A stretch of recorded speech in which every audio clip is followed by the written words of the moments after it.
Hello students, I am your science teacher. आज हम अपना साइंस का चैप्टर नंबर 3 करेंगे, coal and petroleum. So let's start the chapter. Coal and petroleum. Match each energy source to its origin by drawing a line between them. Then colour the renewable sources green and non renewable sources brown. तब क्या करना है, यहाँ पे हमें column A में energy sources given है, column B में हमें ओरिजिन गिवन है। तो हमें क्या करना है, एनर्जी सोर्सेज को इनके ओरिजिन से मैच करना है और फिर आपको क्या करना है, रिन्यूएबल सोर्सेज को ग्रीन कलर करना है एंड नॉन रिन्यूएबल सोर्सेज को आपको ब्राउन कलर करना है। तो हमारे पास यहाँ पे एनर्जी सोर्सेज देखते हैं क्या गिवन है। सबसे पहले हमें गिवन है कोल। तो कोल का ओरिजिन क्या है, ancient plants compressed over millions of years. जब एंशियंट प्लांट्स को मिलियंस ऑफ ईयर्स तक कंप्रेस करके रखते हैं तब हमें कोल मिलता है। देन सोलर, इसका ओरिजिन क्या है, सनलाइट। विंड का ओरिजिन क्या हो जाएगा, मूविंग एयर। पेट्रोलियम, ये कैसे मिलेगा हमें, एंशियंट मेराइन ऑर्गेनिज्म से मिलता है ये, जो ट्रांसफॉर्म होते हैं over time. Then natural gas, इसको ट्रैप करते हैं फ्रॉम डिकम्पोज्ड ऑर्गेनिक मैटर। और हाइड्रो इलेक्ट्रिक कैसे मिलेगी, ये फ्लोइंग वाटर से। अब क्या करना है, फिर आपको इन सोर्सेज को कलर करना है। तो जो रिन्यूएबल सोर्सेज है उनको ग्रीन कलर करेंगे और नॉन रिन्यूएबल सोर्सेज को ब्राउन कलर करेंगे। Our environment consists of two fundamental, our environment, living and non-living. Living organisms, including animals, plants, and humans, interact with their surroundings to fulfill their various needs. They depend on both living and non-living resources for their survival. For example, humans inhale oxygen from the air and drink water, use petrol and other fuels for energy, and rely on plants for fruits, vegetables, food, fabrics, and medicinal herbs. These essential elements are termed as resources. तो हमारे environmental में दो fundamental होते हैं, वो कौन कौन से हैं, लिविंग एंड नॉन लिविंग। अब लिविंग ऑर्गेनिजम्स में एनिमल्स, प्लांट्स, ह्यूमंस, ये सब आ जाता है जो सराउंडिंग के साथ इंटरेक्ट करते हैं और अपनी नीड्स को फुलफिल करते हैं। अब ये डिपेंड करते हैं लिविंग और नॉन लिविंग दोनों ही रिसोर्सेज पे अपने सर्वाइवल के लिए। फॉर एग्जाम्पल, ह्यूमंस क्या करते हैं, इनहेल करते हैं ऑक्सीजन को from the air, water drink करते हैं, पेट्रोल यूज करते हैं, बाकी फ्यूल्स यूज करते हैं एनर्जी, और रिलाई करते हैं प्लांट्स पे, फ्रूट्स के लिए, vegetable, food, fabrics, medicinal herbs, इन सब के लिए। तो ये एसेंशियल एलिमेंट्स को हम क्या बोलते हैं, रिसोर्सेज बोलते हैं। What are resources? Resources are materials or substances that we utilize to satisfy our needs and wants. These can be natural like sunlight, air, soil, water and forests, or they can be artificial such as concrete, vehicles and synthetic materials. तो resources क्या है, वो materials या substances जिनको हम utilise करते हैं अपनी नीड्स को सेटिस्फाई करने के लिए। तो अब ये नेचुरल भी हो सकते हैं जैसे कि सनलाइट, एयर, सॉइल, वाटर या फॉरेस्ट। आर्टिफिशियल भी हो सकते हैं जैसे कि कॉन्क्रीट, व्हीकल्स या synthetic material. Types of natural resources. Natural resources are divided into living and non-living resources. Living natural resources include plants and animals, while non-living natural resources include air, sunlight, soil, and water.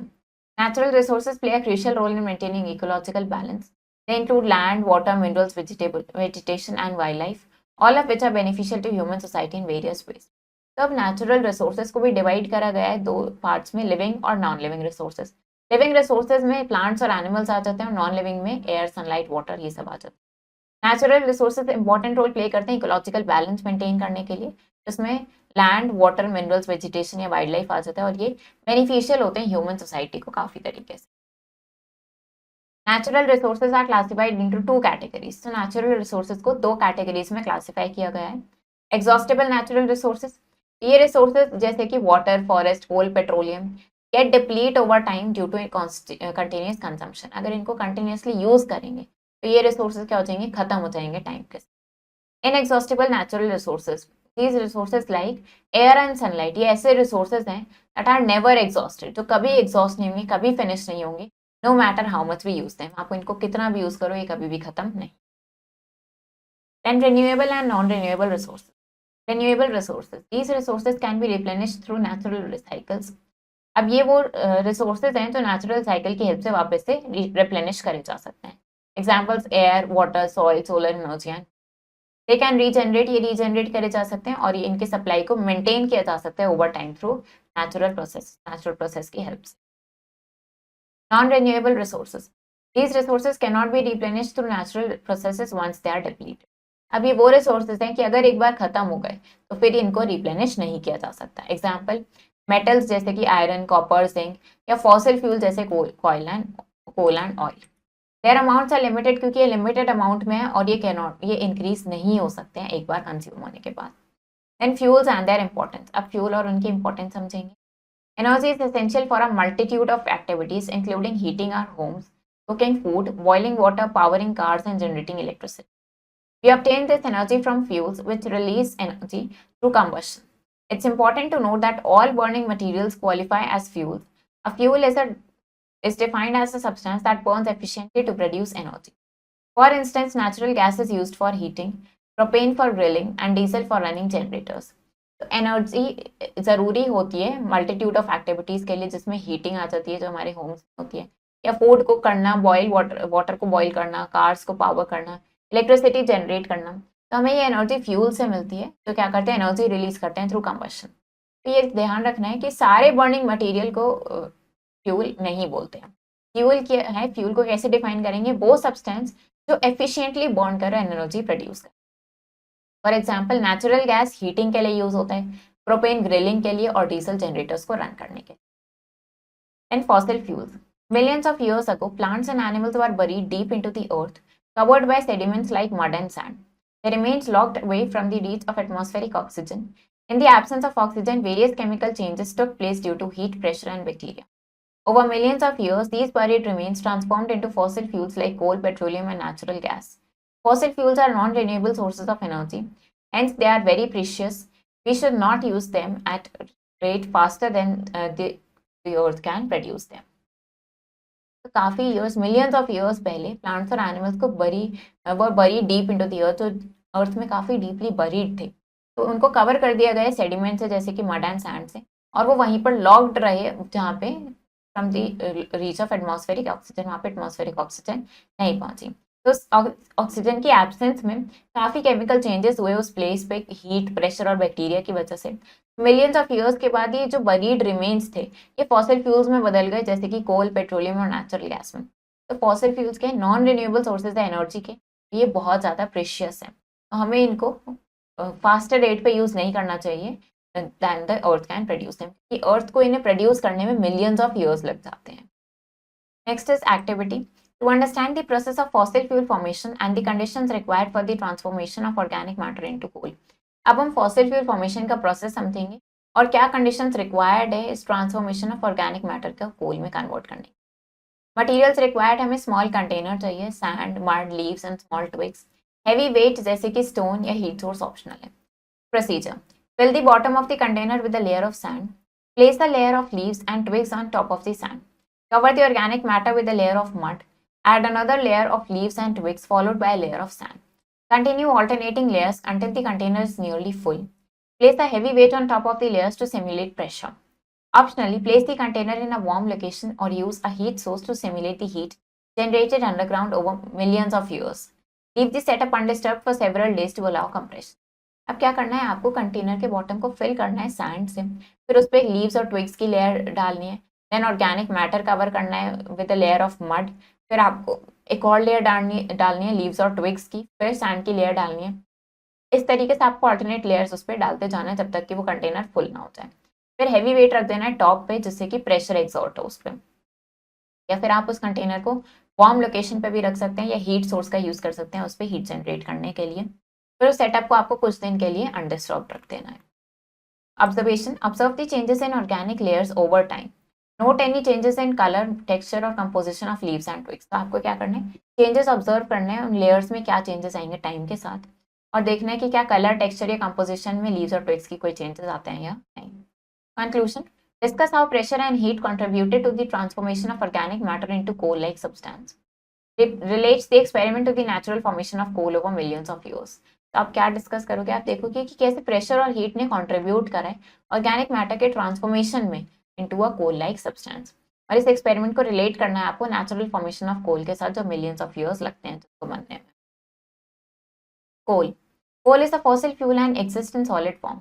It is a complex mixture of free carbon along with compounds of carbon, hydrogen and oxygen.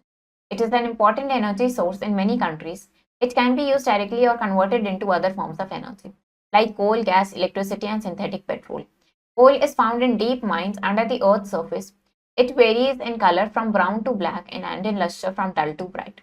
The coal mines in India are mainly located in Jharia and Bokaro, in Jharkhand and Raniganj in West Bengal. तो कोल क्या है, fossil fuel है जो solid form में exist करते हैं। Complex mixture है ये फ्री कार्बन का, जिसमें कंपाउंड होते हैं कार्बन, हाइड्रोजन और ऑक्सीजन। इंपॉर्टेंट एनर्जी सोर्स है काफ़ी कंट्रीज में। इसको हम डायरेक्टली भी यूज़ कर सकते हैं या फिर बाकी एनर्जी फॉर्म्स में कन्वर्ट करके भी यूज़ कर सकते हैं, जैसे कि कोल, गैस, इलेक्ट्रिसिटी, सिंथेटिक पेट्रोल। तो कोल कहाँ मिलता है? डीप माइंस में मिलता है, अर्थ सर्फेस के अंडर। और ये वेरी करता है कलर में, ब्राउन से ब्लैक कलर का होता है। लश्चर होता है dull to bright. Coal mines India में कहाँ पे हैं? झारियों में, या Bokaro in Jharkhand and Raniganj in west में। नाउ फॉर्मेशन ऑफ कोल, ये बनता कैसे है? Coal is formed over millions of years through the slow decay and compression of ancient forest remains. When trees die, they become buried under layers of sand and mud. As more trees grow and die, they too are covered, creating multiple layers upon layers of organic material. Occasionally, events like earthquakes and volcanic eruptions bury entire forest deep underground. तो अब कोल कैसे form होता है? Millions of years लगते हैं इसको form होने में, थ्रू दी स्लो डिके। इसमें बहुत स्लो डिके होता है, कंप्रेशन होता है एंशिएंट फॉरेस्ट रिमेन्स का। तो जब ट्रीज डाई हो जाते हैं, इनको बरी कर देते हैं लेयर्स ऑफ सैंड और मड में, और ज़्यादा से ज़्यादा ट्री ग्रो करते हैं और डाई होते हैं तो उनको भी कवर कर देते हैं। तो क्या करते हैं? मल्टीपल लेयर वहाँ पे क्रिएट करते हैं ऑर्गेनिक मटीरियल की। ओकेजनली इवेंट्स जैसे कि अर्थक्वेक या वोल्केनिक इरप्शंस होते हैं, तो वो पूरे फॉरेस्ट को ही बरी कर देता है underground. As these layers sink deeper, they are subjected to increased pressure and temperature. This intense environment causes the dead trees to gradually transform into coal through a process known as carbonization. Because coal is derived from ancient vegetation, it is classified as a fossil fuel. अब जैसे जैसे ये layers deeper sink होती जाती हैं, तो इन पे pressure और टेम्परेचर एक्सर्ट होता है, बढ़ता जाता है। तो ये इंटेंस एनवायरनमेंट क्या करता है? इन डेड ट्रीज को ग्रेजुअली कोल में ट्रांसफॉर्म कर देता है, एक प्रोसेस के थ्रू, जिसको कार्बनाइजेशन बोलते हैं। क्योंकि कोल हमें एंशिएंट वेजिटेशन से मिलती है, तो इसको हम फॉसिल फ्यूल बोलते हैं। Now coal burning and carbon dioxide emissions. When coal is heated in air, it burns and primarily produces carbon dioxide gas. This transformation of dead vegetation into coal predominantly occurred during the Carboniferous period, approximately 359 to 229 million years ago. The energy content of coal, known as its calorific value, depends on the amount of carbon it contains. तो जब कोल को heat करते हैं air में, वो burn करता है, primarily carbon dioxide produce करता है। अभी जो ट्रांसफॉर्मेशन है डेड वेजिटेशन का कोल में, ये कैसे होते हैं? ड्यू टू कार्बोनिफेरस पीरियड में होता है, approximately 359 to 229 million years ago. ये जो एनर्जी कंटेंट है कोल का, इसको हम क्या बोलते हैं? कैलोरिफिक वैल्यू बोलते हैं इसकी, जो डिपेंड करती है कि उसमें कितना कार्बन कंटेंट है। Now fill in the blanks. Energy is essential for activities like heating our homes, cooking food and. तो एनर्जी जो है वो हम काफ़ी एक्टिविटीज़ के लिए ज़रूरी है, जैसे होम्स में हीट करना, फूड कुक करना, या फिर और काफ़ी सारी एक्टिविटीज़ हैं। फॉर एग्जांपल ट्रांसपोर्टेशन भी बोल सकते हैं। तो इन सब के लिए एनर्जी रिक्वायर्ड है।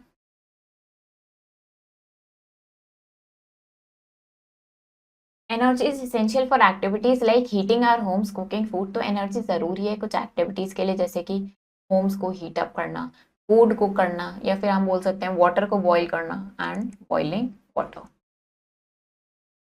इलेक्ट्रिसिटी जनरेट करना, तो कुछ भी लिख सकते हैं आप। A fuel is a substance that burns efficiently to produce. तो फ्यूल एक सब्सटेंस है जो एफिशिएंटली बर्न करता है और क्या प्रोड्यूस करता है? एनर्जी प्रोड्यूस करता है। Dash is use for running generators. Generators को रन करने के लिए क्या यूज होता है? डीजल यूज होता है। Fuels release energy through. Fuels कैसे एनर्जी रिलीज करते हैं? Through combustion. Natural gas is commonly use for. Natural gas किस लिए यूज करी जाती है? हीटिंग के लिए यूज होती है ये। Dash is use for grilling. Grilling के लिए क्या यूज होता है? Propane. What is the primary gas produced when coal burns? तो जब कोल बर्न होता है तो प्राइमरी गैस कौन सी प्रोड्यूस्ड होती है, वो आपको बताना है। Now varieties of coal. Coal is categorized into 4 types based on its carbon content. तो कोल को 4 टाइप्स में कैटेगराइज किया गया है उसके कार्बन कंटेंट के बेसिस पे। Peat. Peat is the initial and least mature stage of coal. It is soft and brown, containing about 20 to 25% carbon and a high moisture content. Due to its low energy content, peat is generally unsuitable for a fuel for industrial purposes. तो ये initial और least mature stage होती है कोल की। Soft होता है, brown होता है, और इसमें 20 to 25% कार्बन होता है। मॉइस्चर कंटेंट बहुत ज़्यादा होता है, तो इसके लो एनर्जी कंटेंट की वजह से इसको अनसूटेबल माना जाता है as a fuel for industrial purposes. Lignite, lignite often referred to as brown coal, is formed under moderate pressure and is harder than peat. It contains 25 to 35% carbon and retains significant moisture. Lignite is primarily used in electricity generation. तो इसको हम brown coal भी बोलते हैं। तो कहाँ मिलता है? मॉडरेट प्रेशर और हार्डर होता है ये पीट से। इसमें 25 to 35% कार्बन होता है और इसमें मॉइस्चर रिटेन रहता है। लिग्नाइट को प्राइमरीली इलेक्ट्रिसिटी जनरेशन में यूज करते हैं। Then bituminous coal. Bituminous coal is dense and black variety with a carbon content of 45 to 85%. It is relatively free from moisture and impurities, making it a commonly used industrial fuel. However, it produces significant pollution when burned. तो bituminous कोल क्या है, dense और black variety है जिसमें carbon content 45 to 85% होता है। तो ये रिलेटिवली फ्री होता है मॉइस्चर और इम्प्योरिटीज से, तो मेकिंग इट अ कॉमनली, ये इसको कॉमनली सूटेबल बनाते हैं इंडस्ट्रियल फ्यूल के लिए। तो हाउएवर इस इट प्रोड्यूसेस, ये पॉल्यूशन भी प्रोड्यूस करता है जब इसको बर्न करते हैं। Anthracite. Anthracite is the highest grade of coal, often called hard coal. It is black and lustrous, containing about 85 to 98% carbon. Anthracite burns cleanly with minimal smoke and has the highest energy content, making it an ideal fuel for residential heating and high temperature in industrial process. तो anthracite क्या है, highest grade है कोल का, जिसको hard कोल भी बोलते हैं। Black होता है, लस्ट्रस होता है और इसमें 85 to 98% कार्बन होता है। ये क्लीनली बर्न करता है और इसमें स्मोक भी बहुत कम होता है, जिसकी हाई एनर्जी कंटेंट होता है। इसी वजह से ये आइडियल फ्यूल बनता है रेजिडेंशियल हीटिंग या फिर हाई टेम्परेचर इंडस्ट्रियल प्रोसेस के लिए। The largest coal producing country in the world क्या है, चाइना है, जहाँ पे over 3.5 billion ton coal annually produce होता है। What is the most mature and hardest type of coal, क्या आपको बताना है। हम मैच द फॉलोइंग, यहाँ पे कोल टाइप को उसकी कैरेक्टरिस्टिक के साथ मैच करेंगे। तो क्या करेंगे, इनको हम मैच करेंगे। तो सबसे पहले यहाँ पे देखते हैं पीट के लिए। तो पीट क्या हो जाएगा, इसको किससे मैच करेंगे, इसमें क्या होता है 20 to 25% कार्बन होता है और ये सॉफ्ट एंड ब्राउन होता है। नेक्स्ट लिग्नाइट की बात करें तो लिग्नाइट में क्या होता है, इसमें ये मॉडरेट प्रेशर में फॉर्म होता है और इसमें 25 to 35% कार्बन होता है। देन नेक्स्ट बिट्यूमिनस की बात करें तो इसमें 45 to 85% कार्बन होता है, ये डेंस होता है, ब्लैक होता है। और ऐसे ही एंथ्रासाइट हार्ड होता है, लस्ट्रस होता है और इसमें 85 to 98% कार्बन होता है। Then next is destructive distillation of coal. The decomposition of coal at higher temperature in the absence of air to produce useful organic and inorganic products is called destructive distillation of coal. Various useful products such as coke, coal, tar, coal gas, etc. are obtained upon the destructive distillation of coal. तो ये जो कोल का decomposition है higher temperature पे, ये air की absence में होता है, जो क्या प्रोड्यूस करता है, यूजफुल ऑर्गेनिक और इनऑर्गेनिक प्रोडक्ट प्रोड्यूस करते हैं, जिसको हम डिस्ट्रक्टिव डिस्टिलेशन बोलते हैं कोल का। तो काफ़ी यूजफुल प्रोडक्ट जैसे कि कोक, कोल, टार, कोल गैस, ये सब भी ये क्या है, इसके प्रोडक्ट्स हैं जो काफ़ी यूजफुल होते हैं और ये ऑब्टेन्ड होते हैं destructive distillation of coal. Now coke, it is the solid residue left after distillation. It is an almost pure form of carbon mainly used as a fuel and as a reducing agent in metallurgy and in the manufacture of steel. Coke is also used to manufacture gaseous fuels such as producer gas, a mixture of nitrogen and carbon monoxide, and water gas, a mixture of hydrogen and carbon monoxide. तो Coke क्या एक solid residue है जो distillation के बाद बच जाता है। ये ऑलमोस्ट प्योर फॉर्म है कार्बन का और मेनली यूज होता है एज फ्यूल, और ये क्या है रिड्यूसिंग एजेंट है मेटलर्जी में और स्टील के मैन्युफैक्चर में ये यूज होता है। तो कोक को और कैसे यूज करते हैं, मैन्युफैक्चर गैसेस में यूज करते हैं, जैसे कि प्रोड्यूसर गैस के लिए यूज कर लेते हैं, जो मिक्सचर होता है नाइट्रोजन और कार्बन मोनोऑक्साइड का। ऐसे ही वाटर गैस, ये मिक्सचर होता है हाइड्रोजन एंड कार्बन मोनोऑक्साइड का। कोल टार, a thick black viscous liquid with a disagreeable smell. It is a mixture of about 200 substances. On fractional distillation, it yields many organic compounds such as benzene, toluene, naphthalene, phenol, etc. These compounds are used as starting materials for manufacturing various substances used in everyday life and industries, such as synthetic dyes, drugs, explosives, detergents, perfumes, paints, plastics, synthetic fibers, photographic materials, and roofing materials. Thick black vicious liquid जिसकी डिसएग्रीबल यानी कि अच्छी smell नहीं होती है।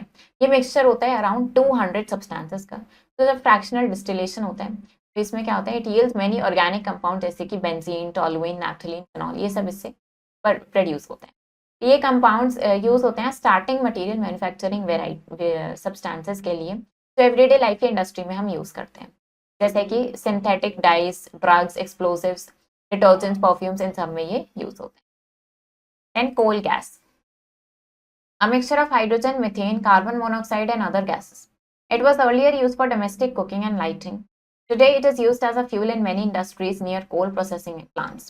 तो कोल gas का mixture है हाइड्रोजन, मीथेन और कार्बन मोनोऑक्साइड एंड बाकी गैसेस का।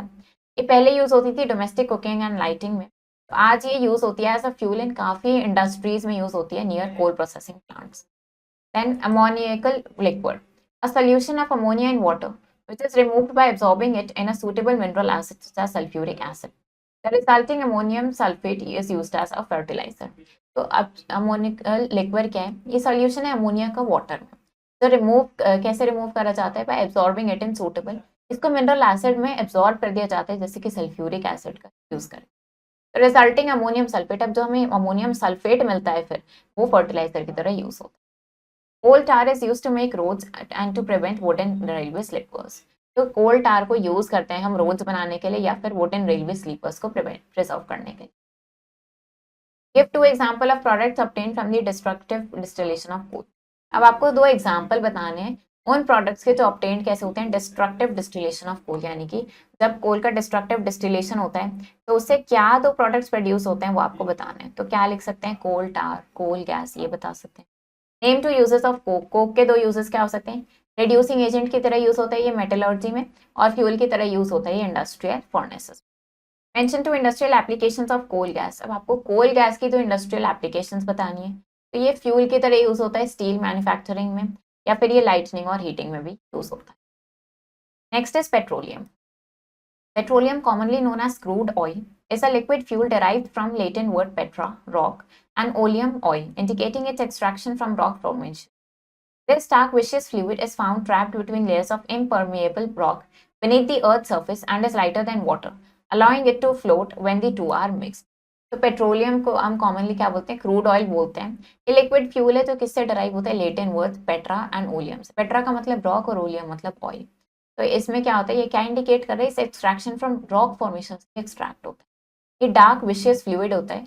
तो कहाँ पे देखा जाता है? ट्रैप्ड होता है ये इम्परमेएबल रॉक्स के लेयर्स में, beneath the अर्थ सर्फेस के नीचे होता है, और लाइटर होता है वाटर से, तो अलाउ करता है उसको फ्लोट करने में जब दो मिक्सचर्स मिक्स होते हैं.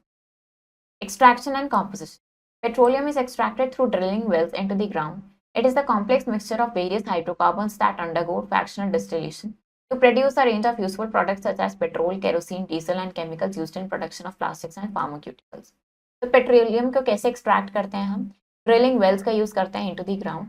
ये कॉम्प्लेक्स मिक्सचर है काफी वेरियस हाइड्रोकार्बन्स का, जिनमें फ्रैक्शनल डिस्टिलेशन होता है, और वो काफी यूजफुल प्रोडक्ट जैसे कि पेट्रोल, केरोसिन, डीजल या केमिकल्स ये सब प्रोड्यूस करते हैं जो प्लास्टिक्स और फार्मास्यूटिकल्स में use. Then elemental composition of petroleum. Petroleum में क्या क्या एलिमेंट्स होते हैं उनका कॉम्पोजिशन देखते हैं. Carbon 83 to 87%, hydrogen 10 to 14%, nitrogen 0.1 to 2%, oxygen 0.05 to 1.5%, sulfur 0.05 to 6%, and metals less than 0.1%. Hydrocarbon composition: paraffins 30%, naphthenes 49%, aromatics 15%, and asphaltics 6%.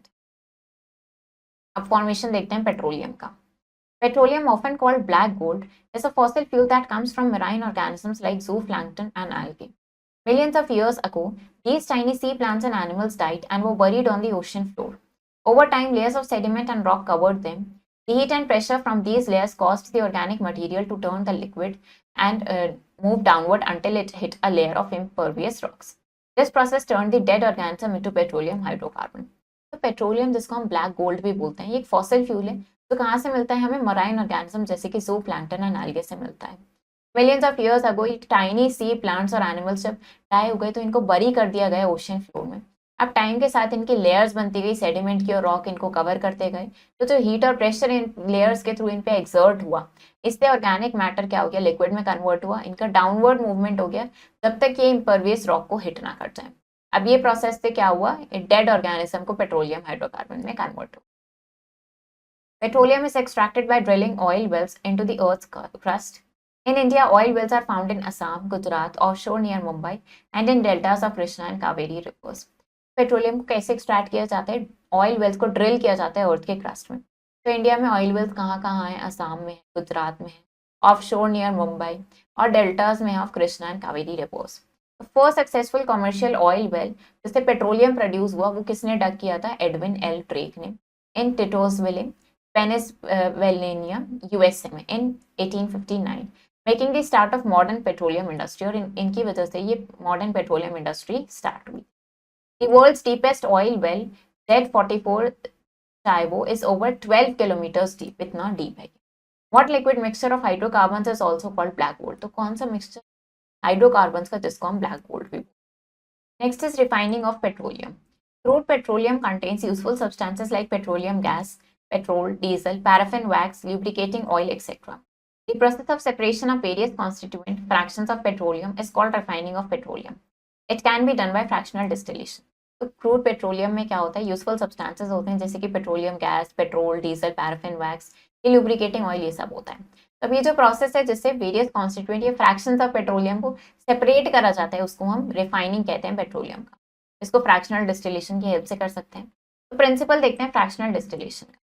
The boiling point of an organic compound increases with the number of carbon atoms it contains.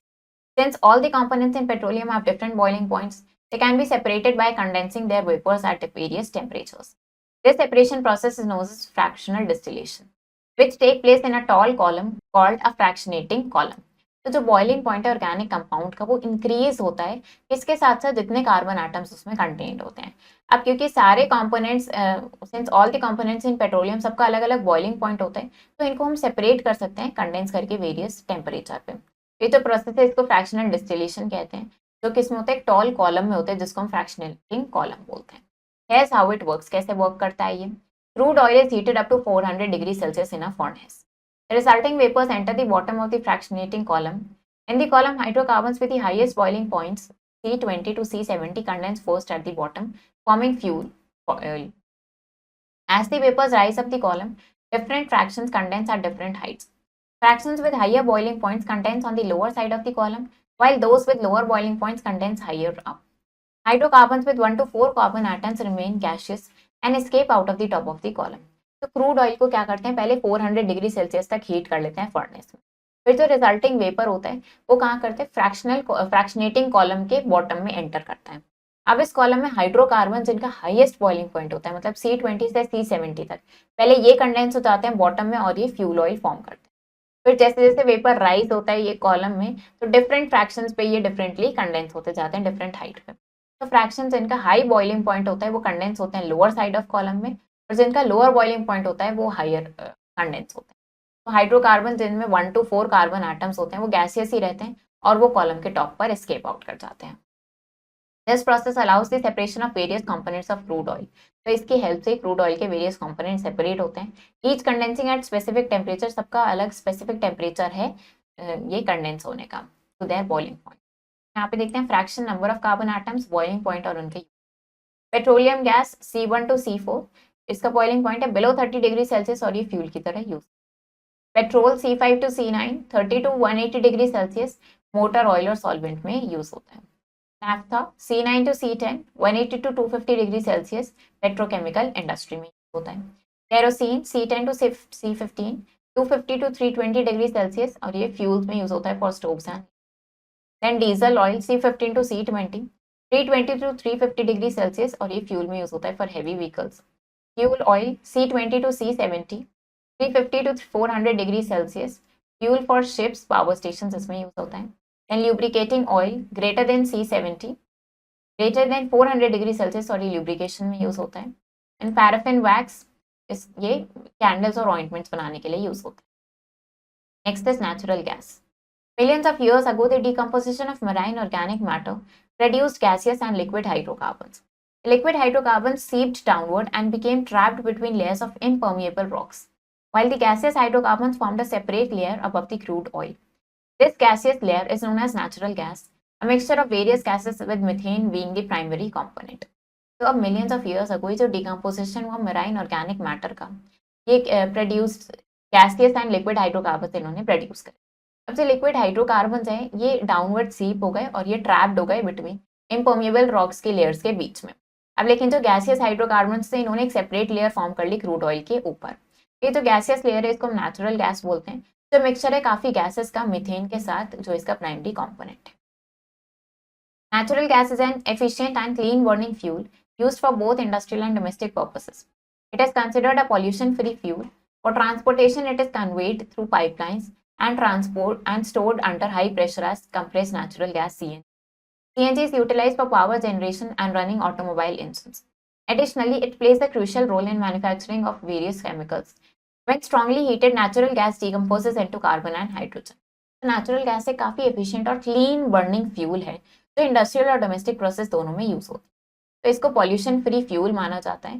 Transportation के लिए कैसे convey होती है, pipelines की help से होती है, और इसको स्टोर करते हैं हम काफी हाई प्रेशर में, सीएनजी की फॉर्म में स्टोर होती है। तो सीएनजी यूटिलाइज होती है पावर जनरेशन में या ऑटोमोबाइल इंजन रन करने में। एडिशनली काफी इंपॉर्टेंट रोल प्ले करती है केमिकल्स को प्रोड्यूस करने में, मैन्युफैक्चर करने में। तो जब इसको स्ट्रांगली हीट करते हैं तो नेचुरल गैस डिकम्पोज कर जाती है carbon and hydrogen. In India, pipelines transport natural gas in cities such as Vadodara and Delhi, as well as newer networks being developed in Mumbai and Hyderabad. Furthermore, natural gas is increasingly being used in residential areas for cooking and heating, providing a cleaner alternative to traditional fuels like coal and wood. तो India में pipelines क्या करती हैं, natural gas को transport करती हैं cities जैसे कि वडोदरा एंड दिल्ली में, as well as newer networks भी डेवलप हो रहे हैं मुंबई एंड हैदराबाद में। फर्दरमोर नेचुरल गैस इंक्रीज होता जा इसका यूज इंक्रीज होता जा रहा है रेजिडेंशियल एरियाज में कुकिंग और हीटिंग के लिए, जो एक क्लीनर ऑल्टरनेटिव है ट्रेडिशनल फ्यूल जैसे कि कोल एंड वुड के कंपैरिजन में। Activity to understand the principle of fractional distillation, fractional distillation का प्रिंसिपल समझेंगे और कैसे उसको यूज करते हैं हम कंपोनेंट्स को सेपरेट करने के लिए ऑफ पेट्रोलियम। मटेरियल्स रिक्वायर्ड, हमें सिंपल डिस्टिलेशन अपैरेटस चाहिए, flask, condenser, thermometer, collecting tubes. Heat source चाहिए, बंसन बर्नर या फिर hot plate. Mixture of water and rubbing alcohol, ice bath, labels and markers. Procedure, set up the distillation apparatus with the mixture of water and rubbing alcohol in the distillation flask. Begin heating the mixture slowly. Monitor the temperature of the water as it rises through the apparatus. Collect the distillate at different temperature ranges in separate collecting tubes. Use an ice bath to condense the vapor efficiently. Label each collecting tube with the corresponding temperature range.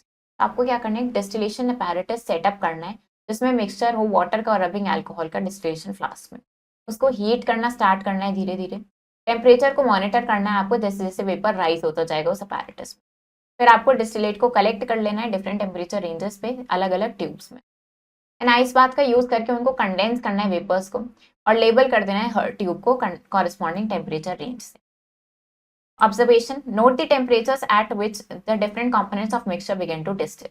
Observe the physical properties, example color, smell of the collected fractions. तो आपको temperature note करना है जिस पर ये different components mixture के distil होने start हुए। फिर आपको फिजिकल प्रॉपर्टीज ऑब्जर्व करनी है जैसे कि colour and smell of collected fractions. Conclusion, explain how fractional distillation separates components based on their boiling points. Discuss how this principle is applied in the refining of petroleum to obtain products like petrol, diesel and kerosene. आपको explain करना है कि कैसे fractional distillation separate करता है components को उनके boiling points के बेसिस पे। फिर डिस्कस करना है कि कैसे प्रिंसिपल को अप्लाई करते हैं पेट्रोलियम को रिफाइन करने में और कैसे हम प्रोडक्ट्स ऑब्टेन करते हैं जैसे कि petrol, diesel and kerosene. Over consumption of energy, energy is essential in almost every aspect of our daily life. Energy हमारे ऑलमोस्ट हर एस्पेक्ट में ज़रूरी है डेली लाइफ में। इलेक्ट्रिसिटी जनरेशन, इलेक्ट्रिसिटी जनरेट होती है, fuels are crucial for generating electricity, तो fuels important है इलेक्ट्रिसिटी जनरेट करने में। Cooking and domestic use, LPG liquefied petroleum gas and CNG compressed natural gas, ये यूज होते हैं कुकिंग में और बाकी डोमेस्टिक एक्टिविटीज में। Household appliances, electricity is needed to operate gadgets या अप्लायंसेस जैसे कि TV, radio, computers, mixer grinders, washing machine and more, ये सब ऑपरेट करने में यूज होती है। Transportation, petroleum fuels are necessary for running vehicles run करने में जरूरी है। Agriculture, modern agricultural machines and devices जो फार्मिंग एफिशिएंसी को इंप्रूव कर रहे हैं और डिपेंड होते हैं वो fuel and electricity. Industrial manufacturing, factories and mills जो क्या कर रही हैं which produce most of our daily needs, हमारे डेली नीड का प्रोडक्ट्स प्रोड्यूस कर रही हैं, वो हेविली रिलाई करते हैं, डिपेंड करते हैं किस पे, पावर सप्लाई पे to operate machine. Then rising energy demands, global energy demands are steadily increasing due to population growth, urbanization and industrialization. As more people and industries require energy, the consumption of fossil fuels, non-renewable resources, exceeds their production rate, leading to potential future shortages. तो global energy demand increase होती जा रही है population growth, urbanisation और industrialisation की वजह से। जैसे जैसे ज़्यादा लोग और इंडस्ट्री को एनर्जी की रिक्वायरमेंट है तो फॉसिल फ्यूल्स का कंजम्पशन भी ज़्यादा हो रहा है। नॉन रिन्यूएबल रिसोर्सेज एक्सीड कर रहे हैं इनके प्रोडक्शन रेट से, इतने प्रोड्यूस नहीं हो रहे हैं जितने ज़्यादा ये कंज्यूम हो रहे हैं, जिसकी वजह से इनकी फ्यूचर शॉर्टेज हो रही है।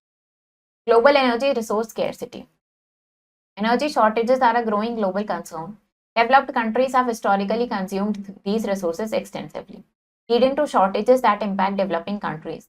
Updated data indicates तो एनर्जी की शॉर्टेज हो रही है, ग्लोबल कंसर्न बन चुका है अभी. डेवलपिंग कंट्रीज क्या कर रही है, इनको कंज्यूम करती जा रही है रिसोर्सेज को बहुत ज्यादा, जिसकी वजह से शॉर्टेज हो रही है बाकी डेवलपिंग कंट्रीज में. तो अब इसका डेटा हमें आगे बने. Energy source and percentage. Coal 27.2%, oil 31.2%, natural gas 23.5%, nuclear 10.3%, renewable sources 7.8%. Based on current composition rates, estimates suggest coal reserves may last for about 150 to 200 years. Petroleum could be depleted in approximately 50 years. Natural gas may last for around 50 to 60 years. तो अब इस data के according जो हम suggest कर रहे हैं वो क्या एक प्रिडिक्शन हो रही है कि कोल रिजर्व्स 150 टू 200 ईयर्स तक रहेंगे, पेट्रोलियम डिप्लीट हो जाएगा इन अप्रॉक्सीमेटली 50 ईयर्स के बाद, और नेचुरल गैस सिर्फ 50 टू 60 ईयर्स तक ही रहेगी. Consequences of over exploiting fossil fuels. अब फॉसिल फ्यूल्स का जो ओवर एक्सप्लॉइटेशन हो रहा है उसके क्या कॉन्सिक्वेंसेस है. Resource depletion, continuous over use. अब ये जो ओवर यूज हो रहा है इतना ज्यादा कंटिन्यूसली, इसकी वजह से फॉसिल फ्यूल्स एग्जॉस्ट होते जा रहे हैं. Environmental pollution. Burning fossil fuels releases harmful pollutants contributing to environmental degradation. Fossil fuel को burn करने से क्या हो रहा है, harmful pollutants release हो रहे हैं जो environmental degradation में contribute कर रहे हैं. Ecological imbalance. Excessive extraction and consumption. जो excessively extract हो रहे हैं, consume हो रहे हैं ये, इससे ecological और geological balance भी disrupt हो रहा है. Now conservation of fossil fuels. To ensure future generation have resources, we must conserve fossil fuels. अब फ्यूचर जनरेशन के लिए रिसोर्सेज बचाने हैं हमें, तो फॉसिल फ्यूल्स को कंजर्व करना होगा. हमें कैसे कर सकते हैं. Avoid wasting electricity. इलेक्ट्रिसिटी को वेस्ट नहीं करना है. जब इलेक्ट्रिकल डिवाइसेस यूज में नहीं हो तो उनको स्विच ऑफ कर देना है. Use energy efficient methods. Domestic fuels को सेव करना है by cooking on low flame, और कुकिंग वेसल्स को कवर करना है soaking pulses, cutting vegetables, smalls and using pressure cookers. And prefer energy efficient devices जैसे कि CFLs और LED लाइट्स को यूज करना है जो इलेक्ट्रिसिटी कंजम्पशन को कम करते हैं. एनकरेज पब्लिक ट्रांसपोर्ट साइकिल्स या कार पूल का यूज करना है फ्यूल सेव करने के लिए. Develop alternative energy sources. Promote tidal, solar, wind and hydro electric energy. तो आपको टाइडल एनर्जी, सोलर, विंड या हाइड्रो इलेक्ट्रिक एनर्जी को प्रमोट करना है. Public awareness programs. लोगों को एजुकेट करना है एनर्जी कंजर्वेशन के बारे में और सस्टेनेबल प्रैक्टिसेस के इंपॉर्टेंस के बारे में बताना है. Fossil fuels are vital energy resources, but their limited supply means we must use them wisely. Conserving these resources is crucial for sustaining our lifestyle and ensuring they are available for future generations. By adopting energy efficient practices and exploring alternative energy sources, we can reduce our dependence on fossil fuels and protect our environment. तो fossil fuels important energy resources हैं, लेकिन ये limited supply का क्या मतलब है कि हमें इनको वाइसली, इनको बहुत ध्यान से यूज करना चाहिए.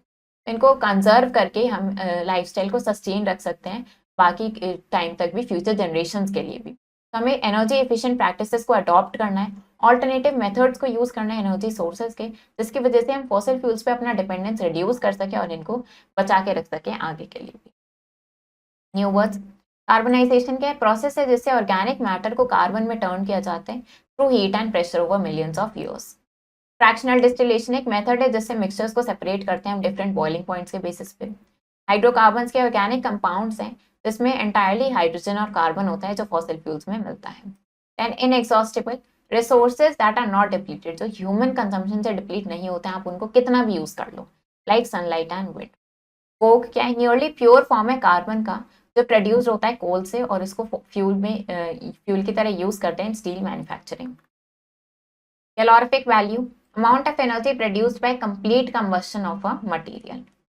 Compressed natural gas, CNG क्या है, नेचुरल गैस है जिसको हाई प्रेशर में स्टोर करते हैं और ये यूज होता है as a clean fuel alternative. Natural resources को क्लासिफाई करते हैं हम लिविंग एंड नॉन लिविंग में. एग्जॉस्टिबल रिसोर्सेज में वाटर, फॉरेस्ट, कोल, पेट्रोलियम ये सब आ जाता है. इनएग्जॉस्टिबल में एयर एंड सनलाइट आते हैं. रिन्यूएबल रिसोर्सेज रिप्लेनिश हो सकते हैं जैसे कि solar energy and water. Non renewable resources replenish नहीं हो सकते हैं, for example coal and petroleum. Coal कैसे फॉर्म होता है, एंशियंट प्लांट से, और इसके टाइप्स हो गए peat, lignite, bituminous and anthracite. Destructive distillation of coal, इससे क्या प्रोड्यूस होता है, coke, coal tar and coal gas. Petroleum को एक्सट्रैक्ट करते हैं ड्रिलिंग से और रिफाइन करते हैं फ्रैक्शनल डिस्टिलेशन से। Natural gas clean burning fuel है और ये इंडस्ट्रीज एंड होम्स में यूज होता है। Conservation is essential to avoid resource depletion. Resource depletion और एनवायरमेंटल डैमेज को अवॉइड करने के लिए ये जरूरी है। Multiple choice questions. What is the main component of coal? Coal का मेन कंपोनेंट क्या है? तो that is carbon.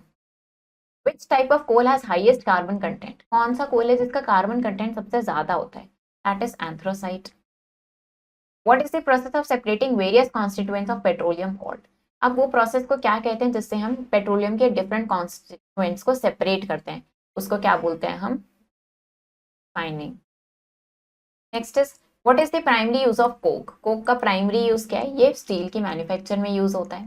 Which of the following is the renewable resource? इनमें से रिन्यूएबल रिसोर्स क्या है? That is solar energy. Then next fill in the blanks. Process of coal formation, ये जो कोल फॉर्मेशन का प्रोसेस है इसको हम क्या बोलते हैं? कार्बोनाइजेशन। फर्स्ट ऑयल वेल जो ड्रिल हुआ था, कहाँ पे ड्रिल हुआ था फर्स्ट ऑयल वेल? पेनिसिल्वेनिया में हुआ था, in USA. Fractional distillation of petroleum occurs in a, ये किस में होता है? ये फ्रैक्शनेटिंग कॉलम में होता है। Fractionating column. Dash is a mixture of, अब क्या है? हाइड्रोजन, मीथेन और कार्बन मोनोऑक्साइड का मिक्सचर, उसको क्या बोलते हैं हम? Coal gas. Coal tar is use to make, coal tar से क्या बनाते हैं हम? डाइज बनाते हैं और ये प्रिजर्व होते हैं and to preserve wooden railway sleepers में भी। राइट, ट्रू और false? Petroleum is also known as black gold, petroleum को ब्लैक गोल्ड भी बोलते हैं, this is. Peat has the highest carbon content, peat में कार्बन कंटेंट सबसे ज्यादा होता है among all types of coal, this is false. Coal gas primarily use होता है इलेक्ट्रिसिटी जनरेशन के लिए, false. Lignite is also referred as brown coal, lignite को हम ब्राउन कोल भी बोलते हैं, this is true. Coke is used as a reducing agent in metallurgy, coke को हम रिड्यूसिंग एजेंट की तरह यूज करते हैं इन मेटलर्जी, दिस इज। तो चैप्टर हमारा फिनिश हो गया है। आई होप आपको ये चैप्टर समझ आया होगा। आप इसको रीड करो अच्छे से। हम मिलेंगे नेक्स्ट वीडियो में। Thank you and have a nice day.